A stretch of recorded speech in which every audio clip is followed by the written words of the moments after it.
नमस्कार। एक बार पुनः स्वागत है आप सभी लोगों का हमारे समृद्धि आईएएस के यूट्यूब चैनल पर।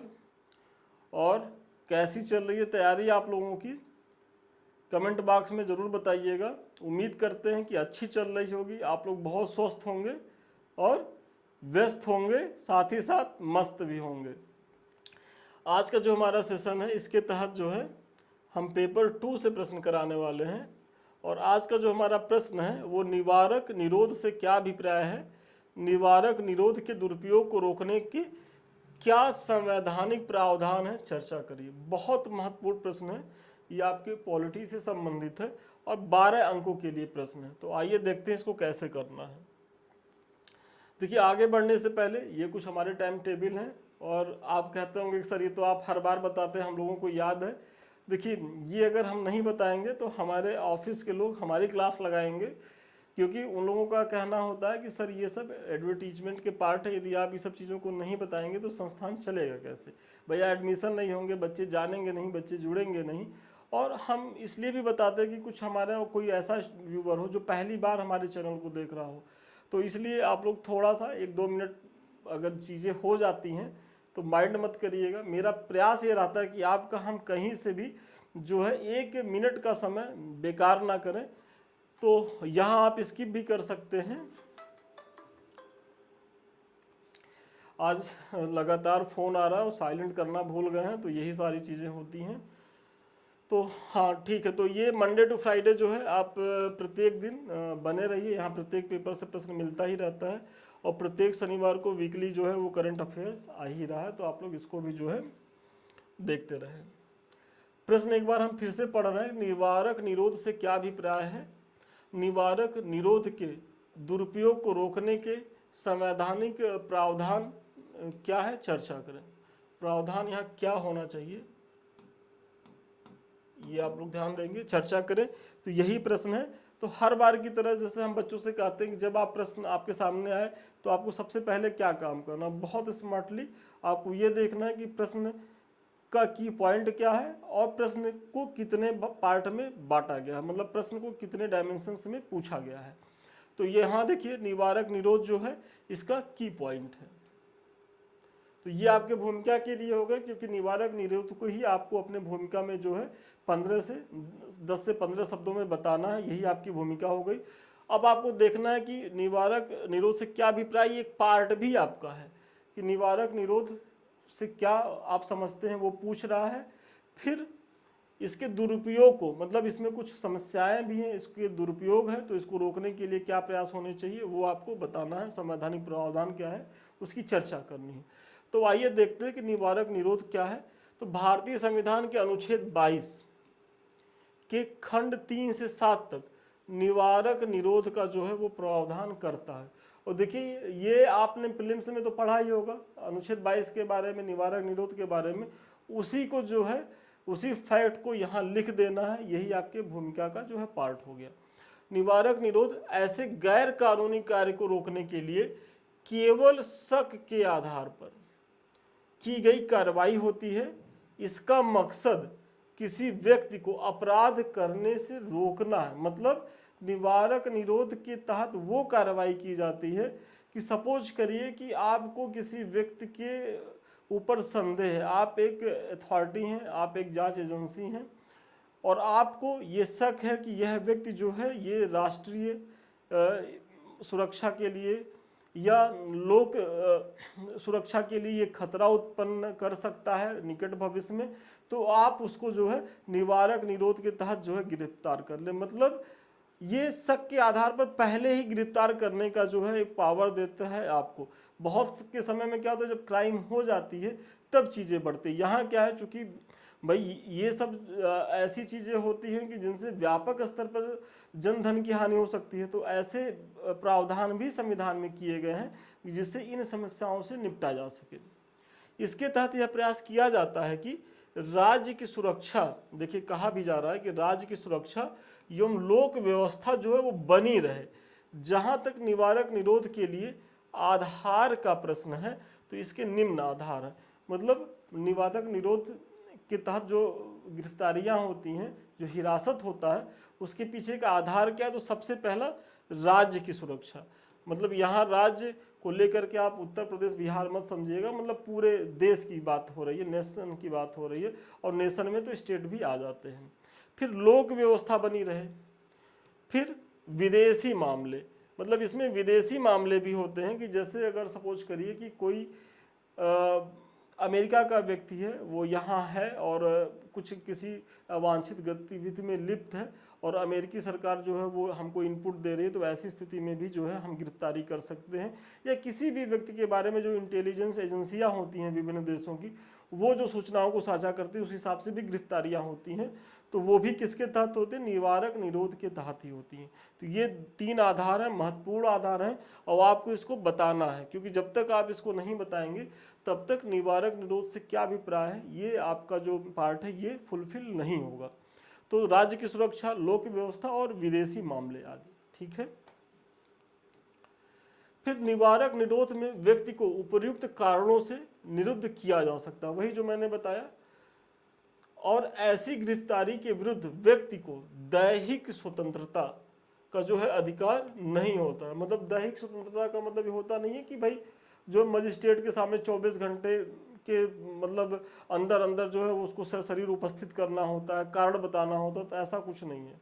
यहाँ 3 महीना एक बार आप पकड़ में आए इसके तहत, तो 3 महीना जो है वही है कि न वकील न दलील, कुछ नहीं, आप सड़ते रहिए। और इसीलिए इसको लेकर के जो संविधानविद हैं या जो न्यायविद हैं उनको इसको लेकर के चिंताएं भी व्यक्त करते रहते हैं, और इसका दुरुपयोग भी टाइम टू टाइम देखने को मिलता है। वो आगे प्रश्न का पार्ट ही है, तो हम बता रहे हैं। तो वही आप बता रहे हैं कि विरुद्ध व्यक्ति को दैहिक स्वतंत्रता का अधिकार नहीं होता है, अतः इसके दुरुपयोग की संभावना भी जो है वो बनी रहती है। मतलब अब आप अपने प्रश्न के दूसरे पार्ट में आ रहे हैं। पहले पार्ट में तो निवारक निरोध से क्या अभिप्राय है उसको आपने स्पष्ट कर दिया।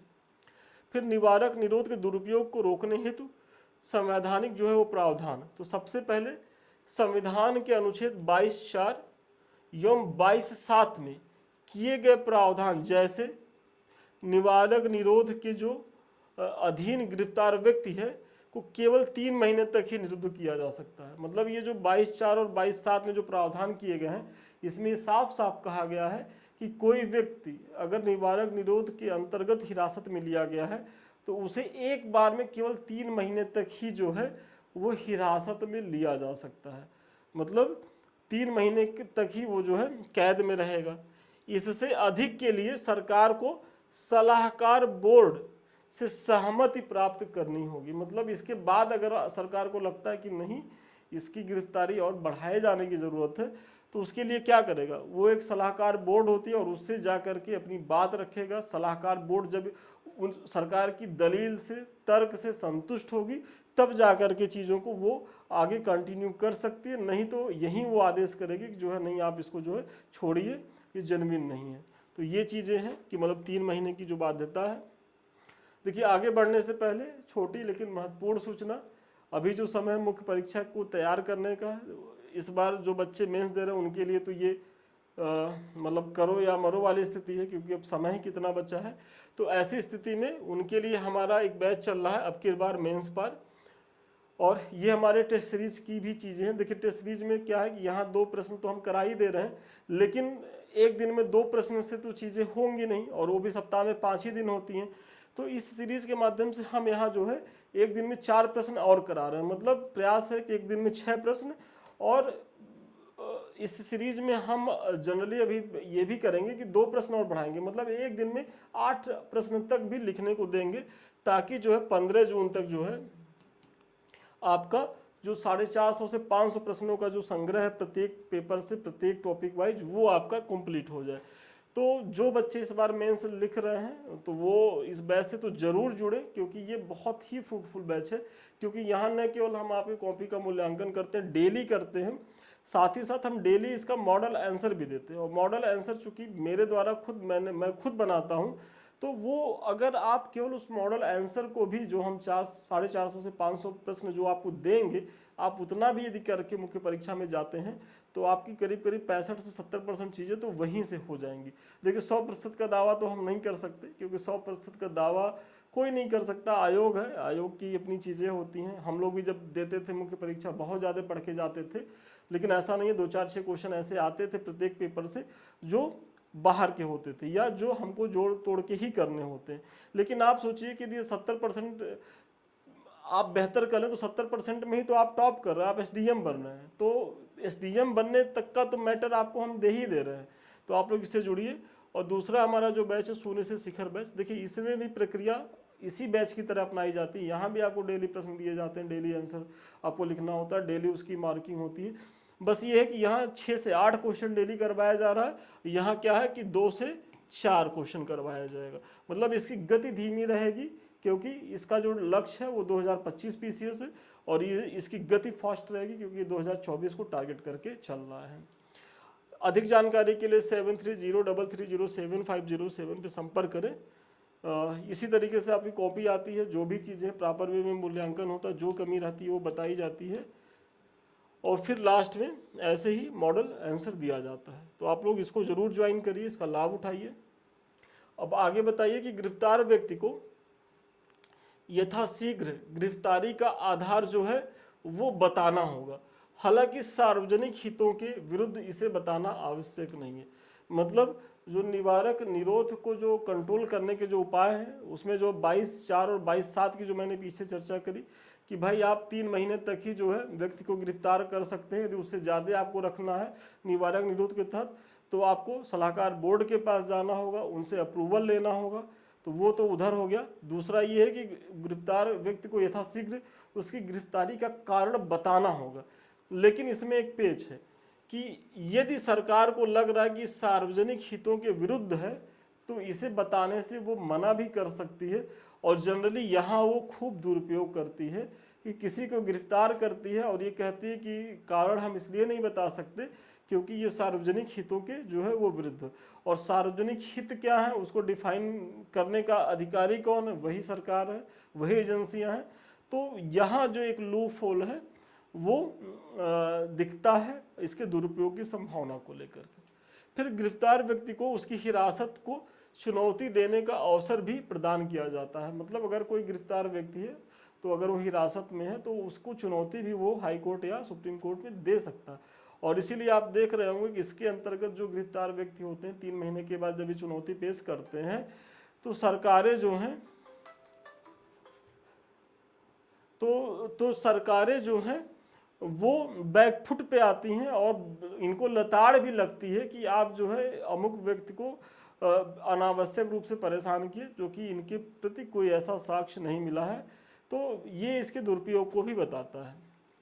फिर अनुच्छेद 22 के अधीन कोई विधि जो उपयुक्त शर्तों का उल्लंघन करती है, न्यायालय उसे जो है वो अवैध घोषित कर सकता है। वही कि अगर ये सारी चीज़ें हैं, अगर न्यायालय को लग रहा है कि नहीं आपकी जो प्रक्रिया है, किसी ऐसे व्यक्ति को आपने जो है वो गिरफ्तार कर लिया है कि जो निवारक निरोध के दायरे में नहीं आता है, तो वो आपको जो है ये आदेश भी करती है कि आप जिससे उसे त्वरित रूप से बाहर करिए, उसको हिरासत में आपका रखने का राइट नहीं है। तो ये इसके उपाय हैं कि मतलब निवारक निरोध को किस तरीके से जो है वो अंकुश लगाया जाए। और निवारक हिरासत से संबंधित देखिए कुछ मुद्दे भी हैं। मुद्दे क्या है? तो सबसे पहले ये लोकतंत्र पर प्रश्न लगाता है कि मतलब अगर देखा जाए तो भाई ये कैसा लोकतंत्र है कि कभी भी एजेंसियां किसी को चाहें, आज हम ही आप यहाँ पढ़ा रहे हैं और यहाँ कोई भी सरकारी एजेंसी जो ईडी सीबीआई या जो भी इस तरीके की चीज़ों में है, उनको लगे कि नहीं हम जो है मतलब उनको शक केवल हो जाए और हमको 3 महीने के लिए लेके चली जाए, और 3 महीने में सोचिए आप लोगों का कितना नुकसान हो जाएगा। 3 महीने में तो जो हमारे बच्चे इस बार मेंस दे रहे हैं वो तो काफ़ी परेशान हो जाएंगे, और इस 3 महीने में हम कुछ कर भी नहीं सकते। जो भी प्रक्रिया होनी है 3 महीने के बाद होनी है। तो ये लोकतंत्र में अगर देखा जाए तो बहुत अच्छा तो नहीं है।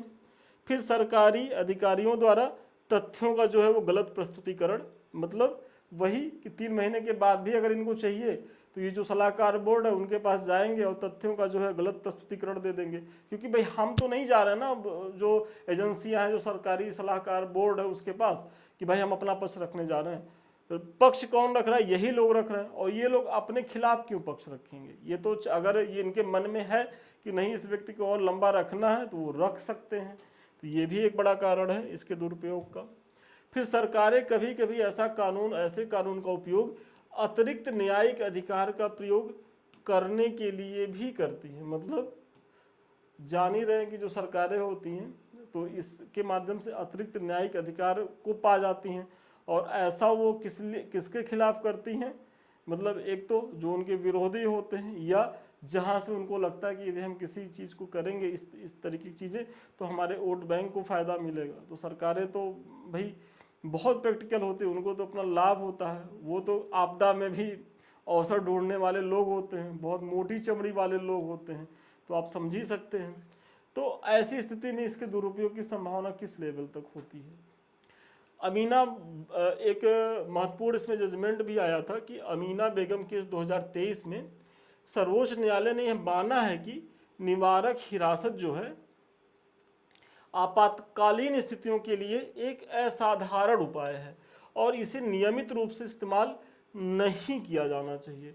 मतलब इस केस को लेकर के मतलब सुप्रीम कोर्ट ने बहुत लैंडमार्क डिसीजन दिया। उसका मानना है कि ठीक है, निवारक निरोध की इम्पोर्टेंस है, लेकिन ये असाधारण परिस्थितियों के लिए है कि मतलब ऐसा नहीं है कि आप किसी को भी मतलब जब तक आपके पास ठोस आधार ना हो, ठोस सबूत ना हो, तब तक आपको ऐसी गतिविधियों से बचना चाहिए। क्योंकि क्या होता है कि इससे व्यक्ति के मौलिक अधिकारों का हनन होता है, व्यक्ति का जो गरिमापूर्ण जीवन जीने की जो एक संकल्पना जो हमारे संविधान में दी गई है उसका हनन होता है। तो सुप्रीम कोर्ट ने इसको लेकर के चर्चा भी मतलब चर्चा के दौरान शंका भी व्यक्त की है। और आपको भी ऐसे कुछ केस को जो है वो याद कर लेना चाहिए कि जब भी परीक्षा में आप जाएं तो दो चार अगर ऐसे केस ऐसे प्रश्न आ रहे हैं और आप ऐसे केस का वहाँ उल्लेख करेंगे तो आपका जो आधार है, जो आप तर्क दे रहे हैं, तो ये आपके आधार की पुष्टि करेंगे और तब आपको अंक भी मिलेंगे। तो ऐसे उदाहरणों का तो जरूर आप प्रयोग करें। इसी तरह जो दूसरा जजमेंट है अंकुल चंद्र प्रधान केस 1997 में सुप्रीम कोर्ट ने इस बात पर बल दिया कि निवारक हिरासत का जो उद्देश्य है वो सजा देने की बजाय राज्य की सुरक्षा करना और उसे नुकसान से बचाना है। बहुत महत्वपूर्ण है कि मतलब इसका जो मुख्य उद्देश्य वही है कि भाई राज्य की सुरक्षा करना है और उसे किसी संकट से बचाने की चीजें होती हैं, ना कि किसी व्यक्ति को पकड़ करके उसको सजा देना। क्योंकि सजा देने का काम तो और भी प्रावधान भाई संविधान में तमाम धाराएं हैं सजा देने के लिए, तो आप उसके तहत लाइए क्योंकि ये कठिन धारा है। 3 महीने तक व्यक्ति का मतलब कोई राइट्स ही नहीं रह जाता है। तो ये सारी चीजें तब लाई जाए कि जब बहुत विषम परिस्थिति हो। तो ये दो केस का जो है आप जरूर उल्लेख करिएगा अगर ये प्रश्न आता है। देखिए फिर अगला पॉइंट है कि अमेरिका एवं ब्रिटेन में शांति के समय निवारक निरोध जो है वो नहीं किया जाता। अगर आप वैश्विक स्तर पर निवारक निरोध की तुलना करेंगे तो जो महत्वपूर्ण देश हैं, जो लोकतंत्र के बड़े पैरोकार हैं, जिसमें अमेरिका या ब्रिटेन की बात आप करें, तो वहाँ शांति इस समय में मतलब आपातकालीन स्थिति में तो होता है, शांति के समय में इसका ध्यान रखना है कि अगर सामान्य स्थिति है तो ऐसे समय में निवारक निरोध का प्रयोग ही नहीं होता है, वही आप बता रहे हैं। लेकिन भारत में मात्र संदेह के आधार पर गिरफ्तार करने की कार्यपालिका की शक्ति को कोई भी स्वतंत्रता प्रेमी जो है वो न्यायोचित नहीं मानेगा। मतलब भाई जाहिर सी बात है। और इसीलिए देखिए जो भी मानवाधिकार के लोग हैं, ह्यूमन राइट्स कमीशन को लेकर के जो एक्टिविस्ट हैं, वो इसका विरोध करते रहते हैं। क्योंकि यहाँ क्या है कि अगर 100 लोग वाकई में गिरफ्तार हुए हैं तो कायदे से मतलब 4 से 5 लोग ही दोषी होंगे, बल्कि 95 लोग जो है वो राजनैतिक पूर्वाग्रह के शिकार होते हैं। तो ये तो समस्या है इसके तहत। किंतु आतंकवाद, नक्सलवाद, दंगा आदि को देखते हुए इससे मुंह भी नहीं मोड़ा जा सकता। भाई ये सब सही चीज़ें हैं, ऊपर की जो चीज़ें एकदम सही है कि भाई ये चीज़ें, ये प्रथा नहीं कुप्रथा है, लेकिन क्या किया जाए, भारत के समस्याएं भी हैं। हम देख ही रहे हैं कि हम किस पड़ोसियों के साथ रह रहे हैं। हमारे पड़ोसी भी तो कहा जाता है ना कि भाई जैसे जब एक बालक आता है तो उसके भाई बहन माँ बाप कैसे होंगे वो तय हो जाता है। तो उसी तरीके से जहाँ आप जन्म लेते हैं तो उसके आसपास कैसे देश हैं वो बहुत महत्वपूर्ण करते हैं, क्योंकि भाई पड़ोसी तो बदले जा नहीं सकते, रहना इन्हीं के बीच में, और इनकी मंशा ही यही है कि बस हम भले बर्बाद होंगे लेकिन भारत को आगे नहीं बढ़ने देंगे। तो ऐसी स्थिति में जब इतनी आतंकवादी घटनाएं हो रही हैं, इतनी चीज़ें हैं सुरक्षा को लेकर के, तो ऐसे कानूनों की ज़रूरत भी है। तो वही आप बता रहे हैं कि इससे मुंह नहीं मोड़ा जा सकता, अतः इसकी आवश्यकता तो है, मतलब आप इसकी चीज़ों को खारिज नहीं कर सकते। और आपके मुख्य परीक्षा में भी यही संतुलित अप्रोच होना चाहिए, क्योंकि अगर आपने कहा कि नहीं इसको तो एकदम स्किप कर दीजिए, हटा दीजिए, तो फिर ये आपके मतलब अतिवादी दृष्टिकोण को बताएगा। और अतिवादी दृष्टिकोण जो है वो कहीं से भी, मतलब आपके जीवन में भी, आपके आंसर राइटिंग में भी वो अच्छा नहीं होता। इसलिए बुद्ध के मध्यम मार्ग को अपनाइए, आप यहाँ भी बहुत अच्छी स्थिति में रहेंगे, और जीवन में भी अगर आप उनके मध्यम मार्ग का अनुसरण करेंगे तो बहुत बेहतरीन जीवन जिएंगे, मतलब बहुत सी समस्याओं से आप बच जाएंगे। तो अतः इसकी आवश्यकता तो है, परंतु इसे और तार्किक बनाया जाना चाहिए ताकि इसका दुरुपयोग जो है वो ना हो सके। मतलब इसके दुरुपयोग की जो संभावना है उसको लेकर के भी आप बता रहे हैं कि इसे और थोड़ा सा तार्किक बनाने की जरूरत है। तो आज के जो प्रश्न का उत्तर था वो यहीं तक था, और इस प्रश्न के माध्यम से मुझे बहुत भरोसा है कि न केवल एक प्रश्न का मॉडल आंसर मिला होगा, बल्कि प्रश्न के सभी डायमेंशंस को कैसे टेकल करना है, कैसे भूमिका, कैसे निष्कर्ष, कैसे बीच का पाठ, इसके बारे में भी कुछ हद तक हम आपको जो है वो बता पाए होंगे। ये हमारे कुछ लिंक्स हैं। तो सबसे पहले तो समृद्धि आईएएस का टेलीग्राम ही है, इससे आप लोग इसलिए जुड़िए क्योंकि यहाँ आप हमसे 24 घंटा जो है जुड़ सकते हैं। मतलब आपकी कुछ भी क्वेरी रहेगी आप यहाँ डालेंगे, हमारे एडमिन्स के जो लोग हैं वो जवाब देंगे, बताएंगे आपकी चीज़ों को। फिर हमसे भी आप यहाँ संपर्क करेंगे, क्योंकि हम भी अगर फ्री रहते हैं तो वहाँ जो भी आप लोग की क्वेरी होती है तो हम खुद रिप्लाई करते हैं। ये दो हमारे चैनल हैं, संदीप मिश्रा ऑफिशियल और ये समृद्धि आईएएस का यूट्यूब, जिससे अभी आप मुताकिब हैं। तो ये दोनों चैनल आपके हैं और इसे आप ही को आगे बढ़ाना है। अभी तक आप लोगों ने बहुत सहयोग दिया, तो आगे भी इस पे इसी तरीके से सहयोग देते रहें। लाइक करिए, कमेंट करिए और इसे शेयर करिए, क्योंकि देखिए आप अगर लाइक करते हैं, कमेंट करते हैं, तो वो हमारे अंदर बहुत पॉजिटिव ऊर्जा का संचार करता है।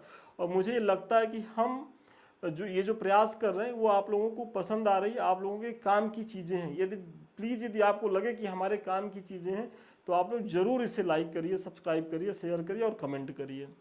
और यदि आपको हमसे बात करनी हो, हमसे हमारे किसी बैच से जुड़ना हो, तो 7303075007 पे आप संपर्क कर सकते हैं। तो चलिए आज के लिए इतना ही, पुनः मिलते हैं नए वीडियो में नए क्लास के साथ। तब तक के लिए धन्यवाद, शुभकामनाएं आपको।